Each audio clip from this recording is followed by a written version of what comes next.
Panorama. Gracias a El Urbano News. Muy buenos días, qué gusto para mí poderlos saludar en esta semana de Navidad. Hoy es lunes 22 de diciembre del 2025. Esta mañana voy a conversar con una persona que se ha especializado en movilidad urbana y gestión municipal en nuestro país, con una presencia activa pues en el debate público, en temas urbanos y de administración local.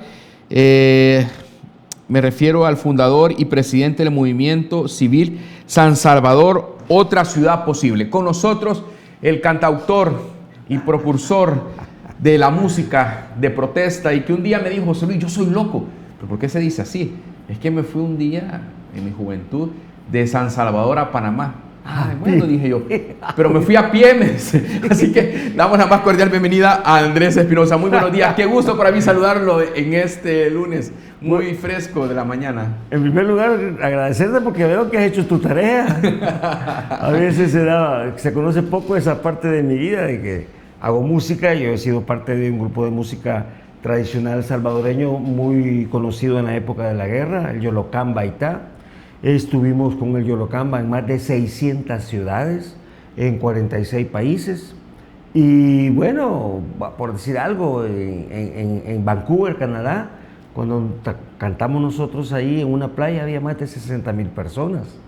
En Londres cantamos en el Queen Elizabeth Hall, cantamos con Joan Manuel Serrat, con Mercedes Sosa, con Silvio Rodríguez, en fin, con los grandes de los grandes. Y bueno que lo recordás.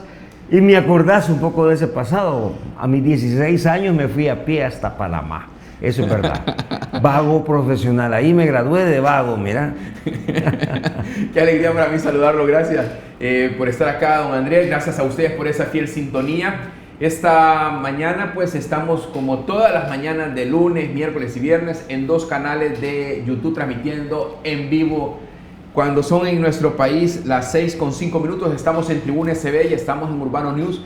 Gracias por esa fiel sintonía, gracias por reportarnos pues dónde nos sintonizan, por compartir sus comentarios. Y hoy vamos a hablar de la ciudad de San Salvador y cómo esa ciudad de San Salvador, maravillosa como dijeran en Río de Janeiro, se está convirtiendo como un referente tanto en el hemisferio sur como en Latinoamérica, como en Europa. Hoy vamos a comparar pues ese centro histórico con la Ciudad de México, con Nueva York, con París, con Londres. Va a ser algo extraordinario, y con Buenos Aires, por supuesto. Y cada una de esas ciudades las conoce Andrés, así que vamos a poder hablar un poco sobre ello. Don Andrés, me gustaría saber cómo mira la ciudad en Navidad de San Salvador. Bueno, ¿qué te puedo decir? Para empezar, como dije hace un momento, yo he viajado muchísimo y conozco muchísimas ciudades. Yo soy un enamorado de la urbe, y entre más viajo, más me regreso a mi país. Estoy perdidamente enamorado del país que me vio nacer, y precisamente por eso es que seguimos aquí tratando de luchar por tener un mejor país, tratando de aportar lo poco que sabemos para que la vida misma en El Salvador pues tenga posibilidad de desarrollarse para todos. Y en ese contexto siempre he estado muy metido en el tema urbano. ¿Por qué me metí yo en el tema urbano?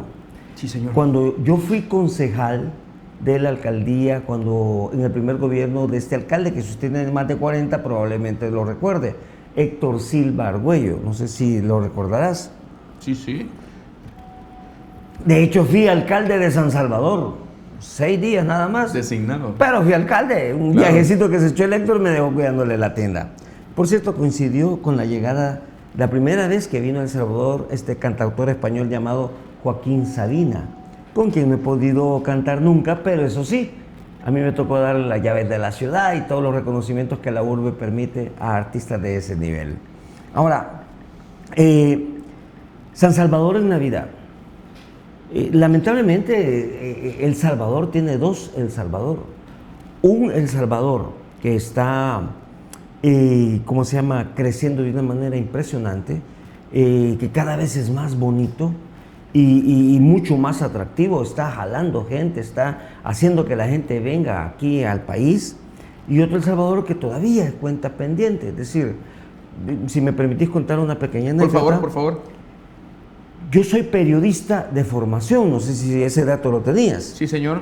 Y yo participé mucho en las revistas que se hacían en este país.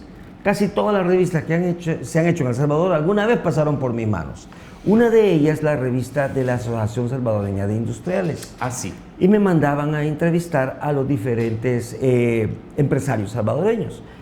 Hubo un empresario con el que yo me reuní hace muchos años que estaba trayendo una marca de comida rápida. Y yo le preguntaba a este empresario, hace mucho tiempo ya, le preguntaba, ¿y ustedes cómo hacen para saber que la marca que está trayendo les va a funcionar, les va a pegar?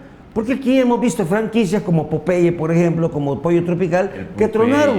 Muy buenos, ¿eh? Fue inaugurado por la ex embajadora americana Ann Patterson. Pero no funcionaron esas marcas. Ya viene de regreso. Bueno, en ese momento no, pero estos señores, marca que traen y les pega. Yo le preguntaba que cómo hacen para ser tan exitosos y saber elegir esta marca. Grupo Pirámide debe ser. No voy a decir quién, porque lo que voy a decir es un poco complicado. Bueno. La respuesta que él me dio. Me decía él, yo le preguntaba a él cómo hacían eso, y él me dijo, textualmente me dijo, mire, don Andrés, me dijo, nosotros tenemos un staff de mercadólogos que analiza los hábitos de consumo de 2 millones de salvadoreños. Yo le dije, le dije, ¿cómo que de 2 millones? Si somos 6 millones. Textualmente me respondió, no, esos otros 4 no existen, me dijo.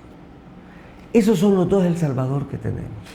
Un El Salvador con poder adquisitivo y un El Salvador mayoritariamente con muy poco poder adquisitivo o casi nulo poder adquisitivo. Entonces, cuando hablamos de San Salvador en Navidad, qué bueno que hay un San Salvador evolucionando en algunas cosas, desde mi perspectiva, involucionando en otras cosas.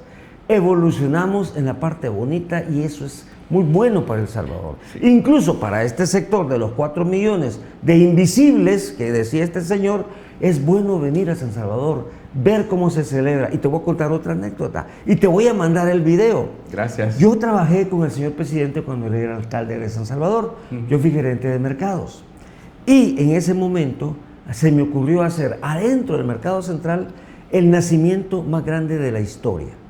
Hicimos un nacimiento, te voy a mandar el video, en el sótano del mercado central. Tenía más de 150 metros cuadrados y más de 3.000 piezas de nacimiento, ¿sí? Y de repente me habla el señor alcalde y me dijo, bueno, ¿y vos qué estás haciendo? ¿Por qué? Le dije yo, te acabo de ver en CNN y en Univisión. El video que tengo es de Univisión. No, hombre, le dije, y me lo manda. Salió en las noticias internacionales ese nacimiento, ¿sí? Y la gente llegaba, veía y de verdad fue un hecho interesante para dinamizar y atraer gente a los mercados. Esa era mi filosofía. Hoy está mucho más evolucionado, hay mucho más recursos, el Estado le está poniendo mucha atención y mucho desarrollo, digamos. Eso es bueno para nosotros porque pasamos un año difícil, todos los salvadoreños pasamos años difíciles, independientemente en el bloque que esté, si en los 2 millones o en los otros 4 millones, ha sido un año el mundo se ha vuelto más complejo cada vez, sobrevivir, crecer económicamente es más difícil y sin embargo aquí estamos contando el cuento, contando la historia y disfrutando de las cosas buenas que tiene la ciudad de San Salvador.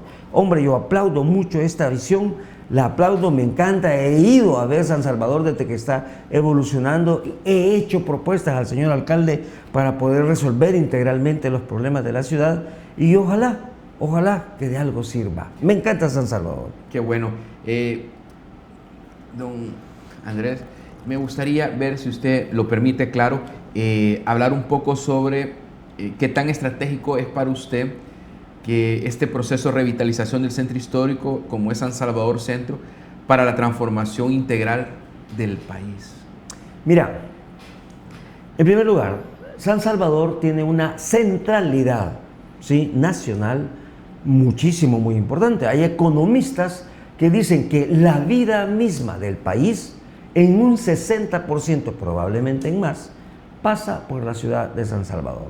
De hecho, salen unos datos del mundo mundial en el que las ciudades están atrayendo ya más del 50% de la población mundial, se está convirtiendo en urbana. Y pronto, más del 60% de la población mundial será una población urbana. En El Salvador, en los años 80, esto era al revés. Había cerca de un 30-40% de población urbana y un 60% de población rural. Esa población rural, y no sé si puedo hacer algún comentario político. Por favor, adelante. Bueno, en los años 90, en los años 80, perdón, desde finales de los 70, en los años 80, entrando a los 80, aquí hubo un gobierno de extrema derecha que desmanteló por completo el agro como una política de Estado, ¿sí? Como una política de Estado desarma nuestro aparato productivo, industrial y sobre todo agrícola. ¿Por qué lo hace? ¿Por qué hace este partido de ultraderecha hace esto? Simple y sencillamente porque su política era de expulsión de salvadoreños. Váyanse para el norte. Y empieza la migración de salvadoreños primero hacia las urbes. Pero el objetivo fundamental de la gran mayoría de gente que salió era irse para el norte, para Estados Unidos. Mucha de esa gente no pudo irse para Estados Unidos y se quedó en los grandes centros urbanos, generando cinturones de miseria, donde más se radicalizó todo el tema de lo que se llama desigualdad social. Pero así, bueno, llegamos solo en los Estados Unidos, se habla de que hay 3 millones de salvadoreños. Yo creo que habrá unos 3 millones en todo el mundo fuera de El Salvador. Se dice que en Estados Unidos hay cerca de esos 3 millones. Eso significa que un buen pedazo de la población se nos fue. Que ya no los quieren regresar es otra cosa. Pero bueno, y esa población ha sido la que ha alimentado en buena parte la economía nacional. Entonces, eso genera problemas urbanos, genera muchos problemas urbanos, la desigualdad, la pobreza. Y eso implica plantearse a los gobiernos, o debió haber implicado plantearse a los gobiernos, sobre todo municipales, cómo desarrollar las ciudades. ¿Y qué significa desarrollar? La palabra desarrollo tiene muchas acepciones. Entonces, una de las cosas en que nunca como salvadoreños nos hemos puesto de acuerdo es qué significa desarrollo. Te pongo un ejemplo sobre la palabra desarrollo. Cuando se firman los acuerdos de paz, en 1992, ¿sí? En esos primeros 5 o 6 años, la economía salvadoreña creció al 9% anual. 9% el año que más creció. Y el año que menos creció andaba arriba del 5%. Y fueron los años en los que se instalaron, radicalizaron y desarrollaron aquí las maras. ¿Cómo es posible entonces, si El Salvador crecía económicamente tanto, se genera un movimiento delincuencial que su caldo de cultivo no es la pobreza, sino la desigualdad? Entonces no basta. Bueno, ahí hay que entender entonces qué significa la palabra desarrollo.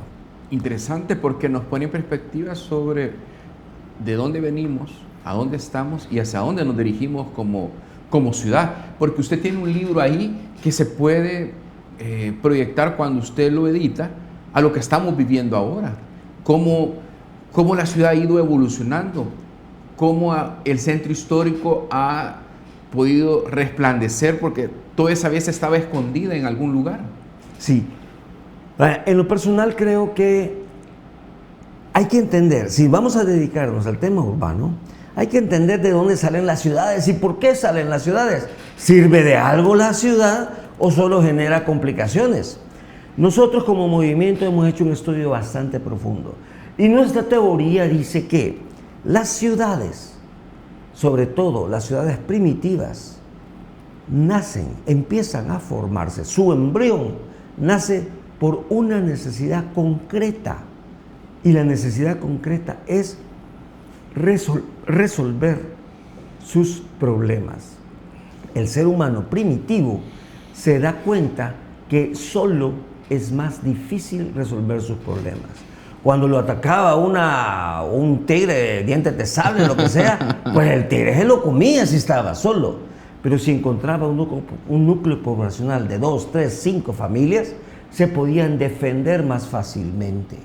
A la hora de cazar es más fácil cazar. A la hora de protegerse, cuidarse, encontrar lugares donde vivir. Es decir, al responder al instinto gregario de los seres humanos, se van empezando a formar las ciudades. Posteriormente, el ser humano descubre el cultivo y allí es donde en realidad nacen las ciudades. Nuestra teoría es que las ciudades nacen ¿para qué? Resolver problemas. Y a resolver problemas nosotros le llamamos actividad económica. Conclusión, las ciudades nacen para generar economía. Y si te fijas, como ya dije anteriormente, ¿sí? Algunos economistas dicen que la economía y la vida misma de la ciudad de San Salvador anda por el 50 o más, casi el 60% de la actividad económica. Esa centralidad del centro causa dos grandes situaciones, una en positivo, otra en negativo. En positivo es que genera economía y genera oportunidad. Por eso la gente emigra a las ciudades, porque ve que en la ciudad hay la posibilidad más fácil de encontrar trabajo, sobre todo cuando el agro ahorita está totalmente desactivado o muy desactivado, digámoslo. Ha habido algunos esfuerzos interesantes, pero sigue desactivado. Entonces la gente no resuelve su problema de vida en su lugar de origen y se viene para las ciudades, sobre todo para San Salvador. Hoy ya no se puede ir para el norte. ¿Por qué? Bueno, ya estamos viendo todo lo que pasa con los migrantes sí, señor, que están en Estados Unidos. Y migrar ahorita realmente es prácticamente imposible. Es cierto, hay mucha gente que se está yendo para Europa, pero hasta Europa se nos ha puesto muy difícil. Tenemos que resolver. Bueno, Europa está en guerra ahorita. Bueno, Europa está en guerra y bueno, está en guerra en dos frentes. La guerra misma en Ucrania, que tiene un significado muy importante para toda Europa, pero también la guerra misma interna. Hay una guerra ideológica en Europa y toda la culpa nos la echan a nosotros, los migrantes. Todos los que no son chelitos, nacidos, bueno, incluso a la población, sobre todo de raza negra, nacida en los países europeos, hombre, la están tratando de una manera impresionantemente mal. Cuando somos los migrantes, motor de las economías también de los países de acogida. Ahora, en 2024 usted hizo una propuesta cuando se iba a fusionar esta nueva estructura territorial política. Usted habló de gobernanza y escala de megamunicipios. Habló cómo administrar eficientemente 72.25 kilómetros, que era San Salvador, cuadrados, a 141.6 kilómetros, casi duplicando la población. Ese es el reto. Las municipalidades son la instancia más cercana a los ciudadanos. Cuando a un ciudadano no se le recoge la basura en la calle, no va donde el presidente, va donde el alcalde. Y si sabe dónde vive, que de seguro sabe dónde vive, pues va y le tira. Ha habido muchos casos que le van a tirar la basura a su casa. La instancia más cercana del ciudadano es la municipalidad. Este proyecto de integrar, yo entiendo este proyecto de integración de municipios. ¿Por qué? Porque la atomización de municipios, que eran 262 municipios, pues ese modelo no había sido lo más eficiente que se buscaba. Es más, esa dispersión de municipios abrieron las puertas a que muchísimos alcaldes, no todos, pero la gran mayoría, pues tuviera un manejo discrecional de los recursos y muchas veces, tanto en los alcaldes como en funcionarios, esto podía abrir la puerta para corrupción. Es decir, te doy el contrato para que repares las calles, pero a mí me das tanto, ¿verdad? Y esa era una práctica bastante generalizada. Cuando se plantea esta desatomización de municipios, en ese sentido, yo dije, hombre, esa es una buena idea. Pero no solamente es una buena idea, sino que puede permitir el mayor control de los recursos, mayor fiscalización de los recursos y más eficiencia en la aplicación de soluciones. Ahora, lamentablemente, no ha sido del todo así. Pero, ¿qué es lo que hay que hacer de aquí para adelante? Fortalecer el sistema. controlar mejor a los alcaldes. Bueno, ahí tenemos el alcalde de Ilopango, que al pasar a este nuevo formato, pierde las elecciones en Ilopango, las gana en Soyapango y se convierte en alcalde de San Salvador Este. Pero en Ilopango salía terriblemente evaluado, terriblemente evaluado. Bueno, en ese municipio han cambiado de alcalde casi cada 20 días, ¿verdad? Ya quitaron al señor Chicas, quitaron al otro, acaban de quitar a este. Hombre, bueno, la señora famosa, aquella que iba a hacerse cosas a Colombia. En fin, el reto es grande, el reto es enorme y el reto se llama eficiencia. Creo que este modelo todavía tiene mucho que crecer y los ciudadanos tenemos la obligación de ayudarle a crecer. Porque, como nosotros decimos en nuestro movimiento de San Salvador, otras ciudades posibles, nosotros nacimos básicamente con dos principios. El primer principio es porque nacimos en una fiesta coloquial de amigos. Y como todo, como buen salvadoreño somos criticones, ¿verdad? Y empezamos a criticar cosas que no nos gustaba de la administración pública de hace 15 años. Entonces yo les decía a mis amigos, y así como somos de buenos para criticar, seremos así de buenos para proponer y buscar soluciones. Entonces nacimos con esa premisa. Si no se es capaz de proponer, se pierde el derecho a criticar. Por eso yo, en este momento, se habla mucho del movimiento, que hay un movimiento de oposición. Yo no creo en un movimiento de oposición, creo en un movimiento de proposición. Si yo tengo algo que aportarle a este gobierno o a cualquiera, es mi obligación como ciudadano, al menos decir, fíjese que yo creo que ese problema podría contribuir con esta idea. Pero además la otra premisa, solo mejores ciudadanos hacemos mejores ciudades. Totalmente de acuerdo, don Andrés. Ahora, don Andrés, podemos hacer un comparativo de cuando usted fue concejal y tuvo la oportunidad de ser 6 días alcalde y lo que está pasando ahora en el centro histórico. Ayer hubo un desfile de inflables en el centro histórico, que vamos a ver algunas imágenes, pero es una ciudad que resplandece, y vea usted las imágenes ahorita, don Andrés. Esa concentración de personas en el centro histórico. Esa es la avenida Cuscatlán, que conecta pues todo lo que tiene que ver con la Juan Pablo II y San Jacinto.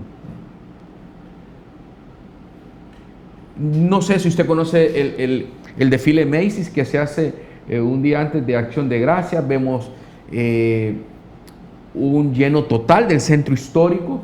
Se tiene el registro que el 15 de septiembre del 2025, cuando los hermanos Flores estuvieron en la Plaza Gerardo Barrios, en el frontis del Palacio Nacional, se logró un total de 1 millón de personas en el centro histórico, y ahora la meta para diciembre es 2.6 millones de personas. ¿Cómo se alcanza eso a lo que usted tenía cuando estaba como concejal? Estaba creo que Héctor Silva o Carlos Rivas Zamora. Héctor Silva. Cuando yo fui concejal, Héctor Silva Zamora, y esas confrontaciones que había y las dificultades con los vendedores y esos intentos de recuperar el centro, a lo que estamos viendo ahora, en donde es un referente en el hemisferio sur, el centro histórico. Cuando nosotros éramos gobierno, nosotros liberamos la Plaza Morazán. Ajá. ¿Sí? De ventas. Sí. Y fue impresionante cómo los agentes del CAN llegaron a desalojar a la gente sin un solo golpe desde los agentes hacia las personas, pero muchos golpes desde las personas hacia los agentes del CAN. Fue un hecho para nosotros importantísimo ese tema. De hecho, cuando yo fui gerente de mercados, hubo un área que encontramos quemada, que ya se había incendiado. Reconstruimos esa área, y cuando íbamos a devolver a los usuarios esa parte del mercado, pues a mí me sorprendió que en la mañana llegaron varios centenares de agentes del CAN. Y yo les pregunté, bueno, ¿y ustedes quién los llamó? ¿Y qué están haciendo aquí? No, me dijo el sargento, lo que pasa es que cuando se va a entregar cosas como la que hoy se va a entregar, siempre hay conflicto, siempre hay pleito con los vendedores. Pues no les dije, se me hacen a un lado, y entregamos esa área del mercado sin un solo conflicto. O sea, hay cosas más civilizadas que se pueden venir haciendo. Claro, eso es parte del aprendizaje que las ciudades ha hecho. Con todo ese bagaje yo esperaría, de hecho creería yo que de algo le sirvió a don Nayib Bukele cuando fue alcalde. Y ese precisamente, y ese enamoramiento de la ciudad que yo creería que nace en el señor presidente cuando fue alcalde, es la que permite todo lo que está pasando ahora en el centro histórico. Siempre todos los alcaldes han tenido en su mesa de discusión qué hacer con el centro histórico. ¿Qué pasa? A mí me tocó coordinar el desfile que hicimos, un desfile nocturno, por cierto, el desfile que hicimos para la llegada del año 2000. Sí, yo fui el director de ese desfile, un desfile impresionante, igual tuvimos una cantidad de personas tremenda, nocturno, en una ciudad con delincuencia, ¿sí? ¿Y por qué no pudimos meter inflables? Que se nos ocurrió, por los cables, que hoy se han quitado. El no tener cables hoy facilita todas estas cosas. Qué bueno que después de tanto tiempo se pueden hacer cosas como esta. Qué bueno, primero por los hermanos Flores, que hayan tenido ese nivel de audiencia. De verdad, bueno, cuando yo fui músico lo más que tuve fueron 60,000 personas. Hombre, que ya es un número significativo, pero que los hermanos Flores tengan una audiencia de 1 millón de personas, me parece que ellos, para empezar, se lo merecen y más. Ahora, en este desfile, más de 1 millón de personas es no solamente aplaudible, sino que este tipo de celebración hay que desarrollarlo todavía más. Qué bueno que a alguien se le ocurrió y que se está ejecutando. Ahora, ¿el centro histórico se está dinamizando? Yo creería que sí, pero al igual que el ejemplo de los 2 millones contra los 4 millones, en lo personal yo me he permitido hacer algunas observaciones porque creo que le está faltando un poco de integralidad a todo este desarrollo. En lo personal yo estoy convencido de que las ciudades, como dije, primero son humanas, segundo son entidades para generar economía y eso significa que las ciudades trascienden el asfalto y el concreto. Yo me atrevo a sugerirle al señor alcalde, a Mario, mi querido amigo Mario, de hecho, cuando yo fui gerente de mercados, Mario era mi jefe. Yo a Mario le tengo un gran cariño y yo soy amigo de Mario.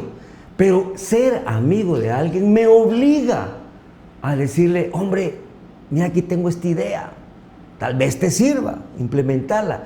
Yo le he ofrecido, hoy que ya es alcalde, ya 2 periodos, no he tenido la oportunidad de conversar personalmente con él, pero sí he tenido la intencionalidad de buscarlo. No se ha podido el encuentro, pues ni modo, pero las ideas están ahí, los proyectos están ahí. Por ejemplo, hemos dejado 3 proyectos concretos para desarrollar la economía de los que antes eran vendedores en la calle. ¿Sí? 3 proyectos concretos.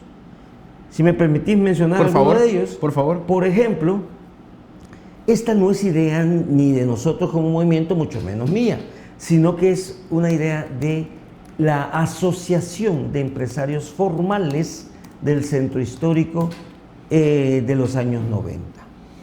Perdón, sí, a principios de los 2000 me hicieron esta presentación. ¿Y qué decían ellos?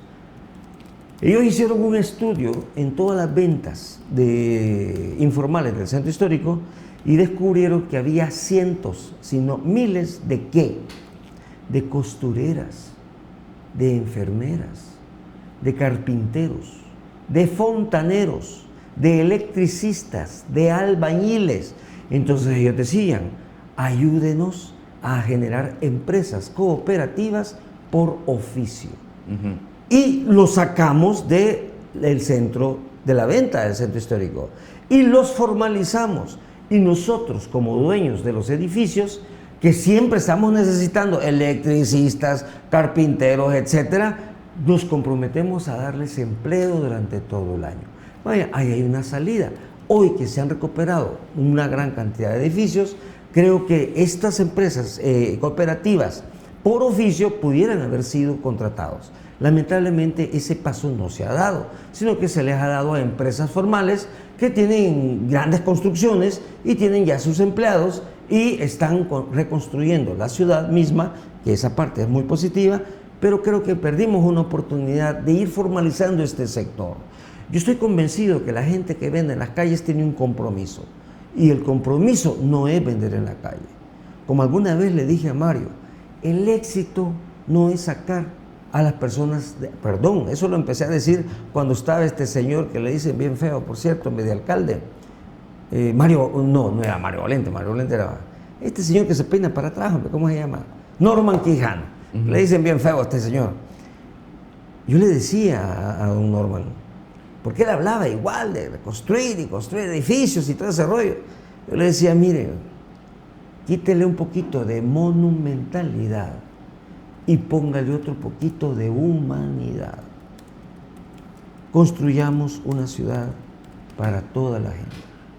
Y para estar todos en la ciudad necesitamos desarrollar economía, que fíjate, es un principio eminentemente capitalista. Si esos 2 millones de personas sostienen el mercado salvadoreño y hay familias que se han hecho ultra multimillonarios con 2 millones en el mercado, ¿qué pasaría si desarrolláramos economía en esos otros 4 millones? Estos empresarios que se han hecho mucho dinero con 2 millones, crecería su economía. Y eso es democratizar el sistema capitalista, sí, pero entonces generemos mercados. Perfecto, vamos a nuestra primera pausa. Amigos, cuando volvamos, don Andrés Espinosa se enfrenta a algo que ya se ha vencido, las pandillas. ¿Qué pasó con las pandillas en San Salvador? ¿Cómo se vencieron a las pandillas y cómo se están condenando? ¿Por qué las pandillas hicieron estas alianzas con el Frente Farabundo Martí para la Liberación Nacional? ¿Por qué estas pandillas hicieron estas alianzas con Alianza Republicana Nacionalista Arena? ¿Y cómo se ha judicializado esas alianzas con las pandillas? Regresamos con los condenados. Volvemos. Con Bilance Pyme te brindamos gestión de ventas, compras, facturación electrónica, proveedores, clientes e inventario. Facilita la administración de tu empresa con Bilance. La ciudad cuenta tu historia y nosotros la iluminamos, llevando tus mensajes a cada rincón. Nuestro equipo trabaja con pasión y compromiso para que tu marca brille y se conecte de una manera única con las personas. Cada mensaje que compartimos es un reflejo de nuestro esfuerzo para dar vida a tu identidad. Urban City Media, el poder de la imagen urbana que conecta contigo.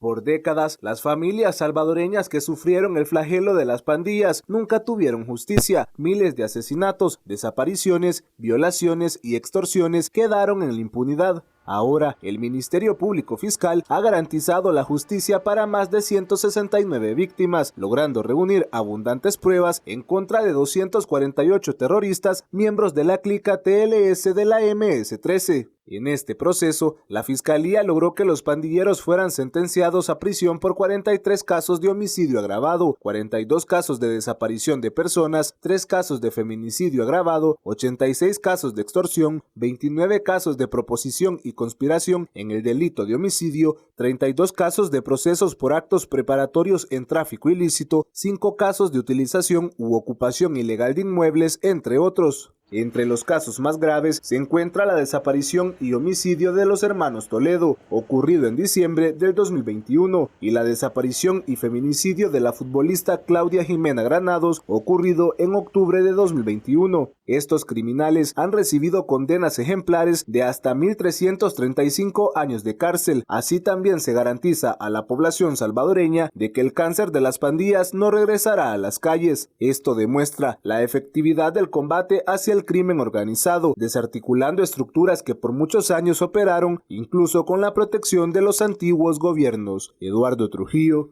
Noticiero El Salvador. Bueno, ahí vemos el problema de las pandillas. Las pandillas estaban en los gobiernos del FMLN, estaban en los gobiernos de Arena. Ahora, las pandillas no están en el centro histórico, don Andrés. Mira, y eso es muy bueno. Si en algo he apoyado a este gobierno, es en la represión del delito. Hombre, poder salir a la calle sin que te maten, imagínate qué lujo el que tenemos ahora. Imagínate qué lujo. Y eso evidentemente ha propiciado varias cosas. Una de las cosas que yo le recomiendo a la familia salvadoreña en los lugares donde ha desaparecido este fenómeno de las maras es que ayudemos a generar economías locales.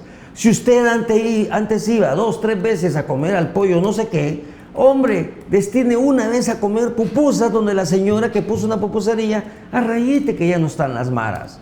Si usted iba al supermercado una vez a la semana, una vez por lo menos de esas 4, vaya a comprarle a la vecina que puso una tienda. Eso significa hacer economía local.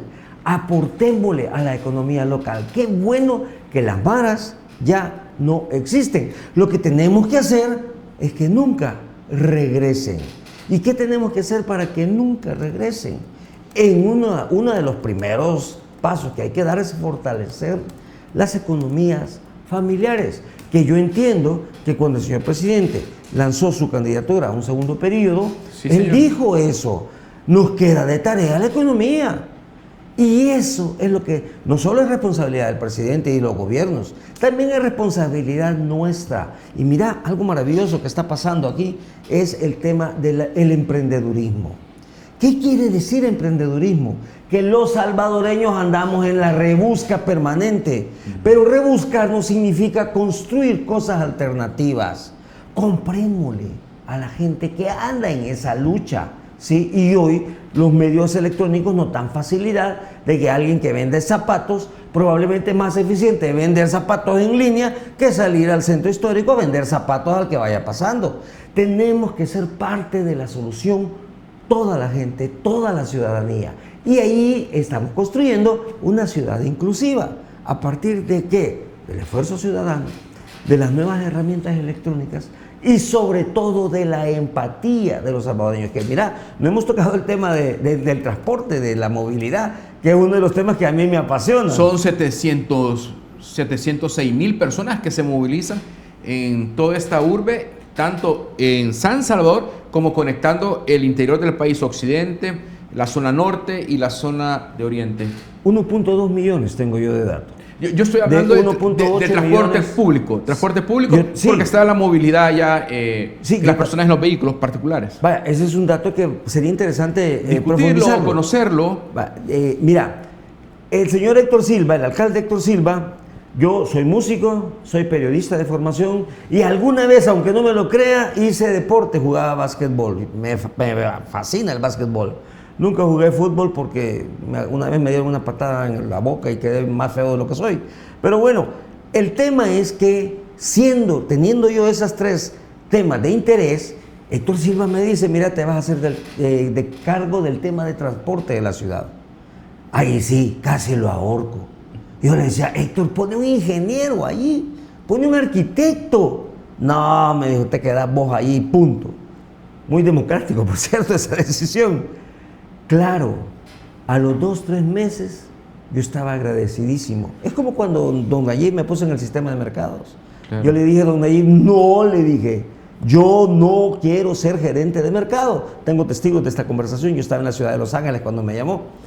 ¿Y por qué no quería ser gerente de mercado? Porque de mercados no sabía nada. Y yo creo firmemente que la corrupción comienza cuando vos aceptás un puesto en el que sabes que no sabes.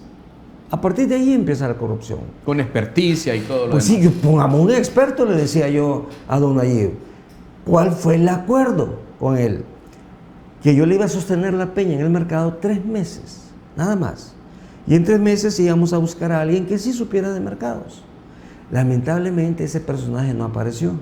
Entonces yo tomé una decisión con mi equipo. Bueno, ya estamos aquí, jineteemos el caballo, tenemos 2 opciones. La primera es aprender.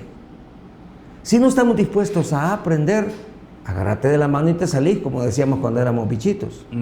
Y la segunda que nosotros tomamos la decisión fue soñar. Soñar con un sistema distinto. De hecho, yo recuerdo una llamada que me hizo el señor alcalde en aquel momento y me dijo, mira, me dijo, ¿el sistema de mercados se puede mejorar? Yo le dije, no, no se puede mejorar. Tenemos que sustituirlo por otro sistema. Y le deseo la mejor de las suertes a este nuevo sistema que se ha anunciado. Es una visión distinta de mercados y yo la aplaudo. Y le deseo que de verdad funcione. Porque si no funciona, entonces nos vamos a ver amolados todos los salvadoreños, como parte integral de todas las necesidades que tenemos como país. Ahora, volvamos al tema de la delincuencia. Mira, las maras, y yo a usted me voy a permitir hacerle una recomendación si quiere entender el fenómeno de las maras. Si usted quiere entender el fenómeno de las maras, mira, solo hay que oír una canción, una sola canción de un grupo mexicano de rock, que por cierto son los primeros que cantaron rock en español en América Latina junto a Charly García en Argentina, que se llama El Tri. Oiga una canción del Tri. Alex Lora. Alex Lora, sí. Fue el primero que cantó en español. Parece fácil. Rock, sí, imagínate. Y imagínate la edad que ha de tener el Alex, a quien tuve la oportunidad de conocer y saludar en una radio alguna vez. A Charly García no he tenido la oportunidad de conocerlo. Ese tiró a la azotea, de la azotea. Este es el que se tiró 9 pisos, por Dios, a una piscina y no le pasó nada. ¡Qué barbaridad!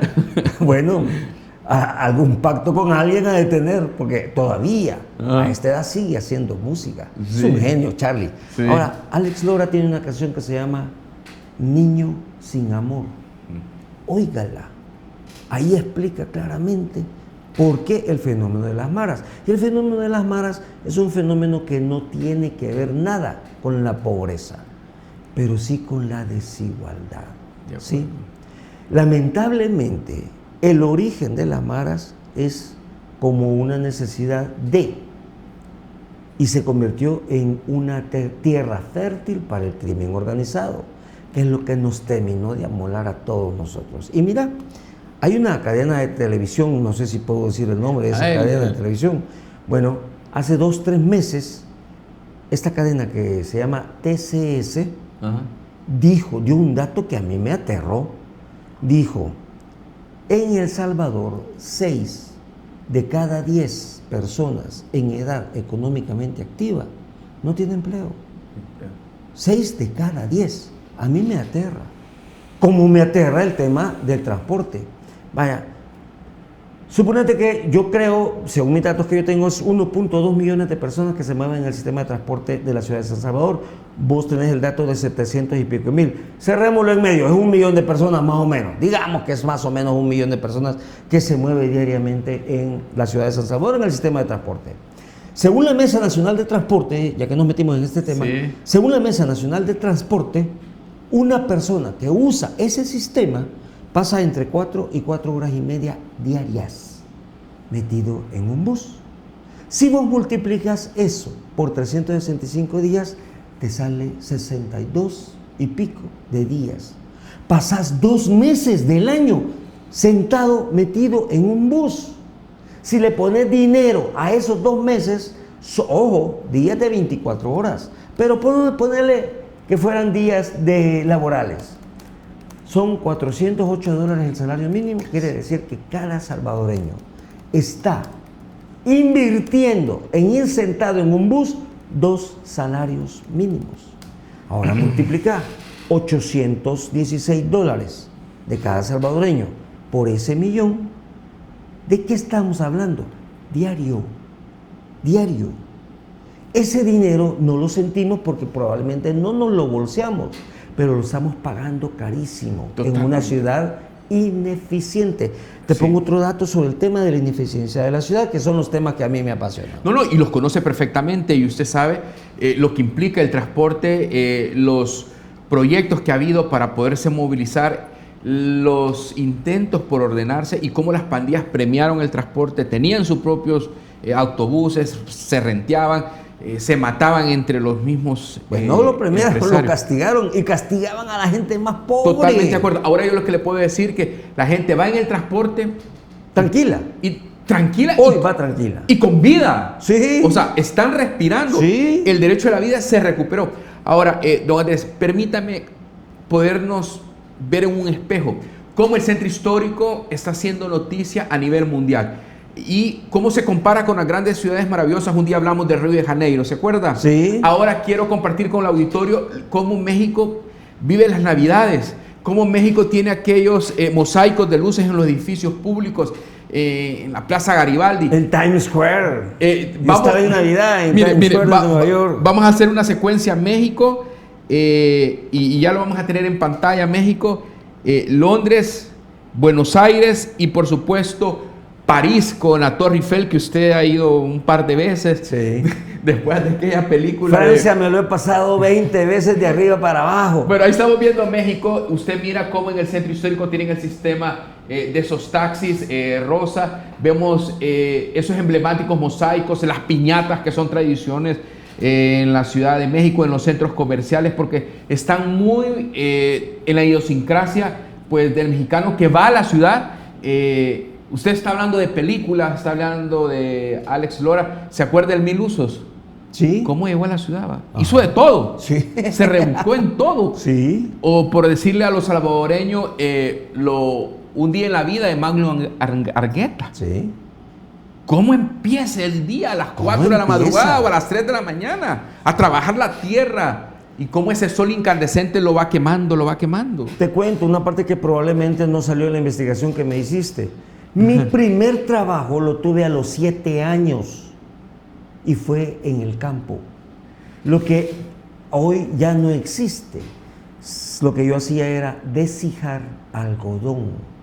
Un trabajo de los más duros del campo. Tenía que hacerlo con guantes. No, ¿cuáles Nada. guantes? Y mira, el primer día de trabajo me acuerdo hasta lo que comí, porque no nos pagaron. Solo nos dieron el almuerzo y nos dieron un poco de leche recién ordeñada, a pie de vaca, le decíamos, con un pucho de sal y 2 tortillas de las que se llaman chengas. Yo las conozco, Sí. son muy grandes, enormes, y allá gruesas, en San y Miguel. ponen frijoles. Sí. ¿Y Ese fue usted mi primer sabe lo trabajo. que hizo Monseñor Oscar Arnulfo Romero, hoy San Romero, cuando llegó a Santiago de María, Ajá. al seminario mayor y menor, ya como arzobispo, al Palacio de Santiago de María? Se reunió con don Prudencio, se reunió con la familia Gutiérrez, con doña Margarita Canesa, y les dijo: ¿qué estamos haciendo por los cortadores de café? No, están durmiendo en la intemperie, Sí. en los corredores. Sí. Y él había pasado mucho tiempo allá estudiando en Roma. Y les pidió de favor que dentro de la ración de alimentos les pusieran avena Quaker para que tomaran fuerza. Y eso aumentó la producción. Sí. Don Prudencio confirmó cómo él lo propuso para arzobispo, y esa visión humanitaria comprometida con los pobres Sí. lo demostró ahí. Imagínate, o sea, resolver un problema, yo siempre he dicho que resolver un problema resuelve otros problemas. Lástima que el tiempo pues no alcanza para hablar de todo eso, pero con el tema de transporte te voy a dar un dato de alguna manera similar. Entre más cerca de su trabajo vive el ser humano, es más productivo.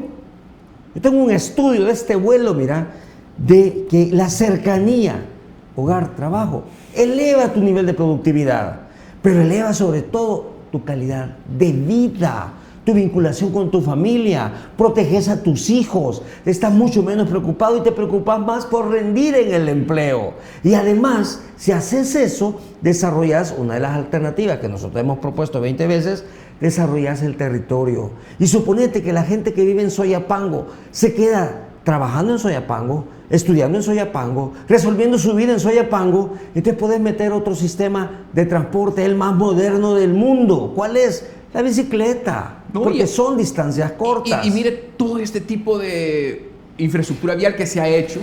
Lo de San Miguel, ni se lo menciono, esos puentes atirantados que son un referente ya no solo para... Arquitectónicamente es una belleza, para ¿eh? Salvador, sino para Centroamérica. Está Sí, el Bonji, que lo sí. patrocina hacer. Vamos a la pausa. Cuando volvamos, vemos la ciudad de Londres y sobre todo retomamos aquel concepto que tienen los americanos de los circuitos escolares. Donde ellos viven, ahí estudian. Donde ellos viven, ahí trabajan. Donde ellos viven, son felices. Volvemos. Con Bilans Pyme, Te brindamos gestión de ventas, compras, facturación electrónica, proveedores, clientes e inventario. Facilita la administración de tu empresa con Vilans. La ciudad cuenta tu historia y nosotros la iluminamos, llevando tus mensajes a cada rincón. Nuestro equipo trabaja con pasión y compromiso para que tu marca brille y se conecte de una manera única con las personas. Cada mensaje que compartimos es un reflejo de nuestro esfuerzo para dar vida a tu identidad. Urban City Media, el poder de la imagen urbana que conecta contigo.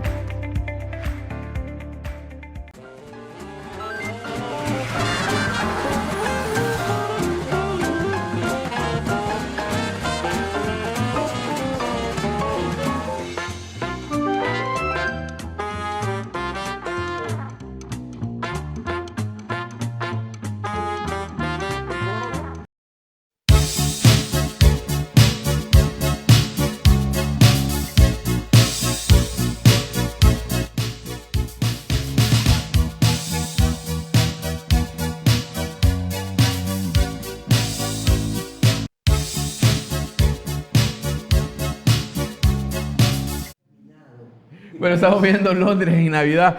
Hay muchas más ciudades. Hablemos de su libro, casi terminando, don Andrés.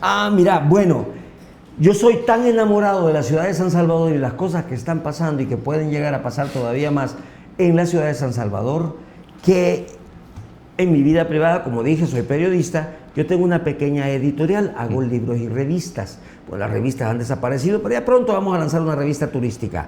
Y me he metido en el tema del turismo. Los turistas que vienen a El Salvador quieren llevarse algo tangible, algo que puedan tocar y ver. Piden mapas, piden revistas, piden postales. Entonces, en vez de hacer postales, yo decidí hacer un libro sobre la ciudad de San Salvador que se llama San Salvador como nunca. Como nunca lo has visto. ¿Y qué quieres? ¿Qué recoge aquí? La gran mayoría de los grandes símbolos de la ciudad de San Salvador. Iglesias, edificios históricos, etc. Es un recorrido fotográfico y hablamos un poquito de la historia misma de la ciudad, cómo nace la ciudad de San Salvador, etc. Ojalá, bueno, hoy en estas Navidades, sobre todo a los salvadoreños que vienen del exterior, es un excelente regalo. ¿Y cómo lo puede adquirir? Simple y sencillamente mandándome un WhatsApp al 7850-0695. No me vayas a cobrar la publicidad, por favor. No. 7850-0695, cuesta $26 este libro. El libro más que se parece más a este que está en el mercado anda arriba de los $45. Creo que tenemos un buen precio y además un maravilloso producto. Ya lo estamos comercializando bastante bien. Que se lo lleve su pariente o regáleselo a un pariente. Don Andrés, qué privilegio para mí reencontrarme con usted, ver lo enamorado que está de la ciudad posible de San Salvador, tener esa visión de ese sueño que usted tuvo, de seguir creyendo que es posible y reconocer las transformaciones que ha tenido la ciudad capital. No espere que el funcionario le resuelva sus problemas. El país va a cambiar de abajo para arriba. Y esto lo dije cuando ganó Mauricio Funes. El que esté esperando que de arriba le vengan a solucionar sus problemas, que se siente y que espere sentado. Solo de abajo para arriba realmente vamos a transformar el país. Tenemos mucho que aportarle como salvadoreños. Gracias por abrirnos este espacio, gracias a usted que nos deja entrar a sus hogares o a sus carros, de seguro nos irán oyendo por ahí y tenemos mucho que platicar y compartir con usted. Muchas gracias, es don Andrés Espinosa, él es periodista de profesión, cantante por pasión, pero loco de carrera. Él me lo periodista de formación. Ajá. Y político de deformación. ¿Y loco? De nacimiento. Gracias. Esta mañana del próximo, del miércoles 24 de diciembre, retomamos nuestra conversación con Santa Claus y hablamos sobre la importancia de la reflexión, el valor del sentimiento de la natividad y cómo los niños encierran la importancia del valor de estas fechas. Así que los espero y para recordar esta extraordinaria entrevista que hemos tenido con el gran personaje, gran actor histriónico, Luis Peña. Hasta la próxima, si Dios lo permite. Muy buenos días.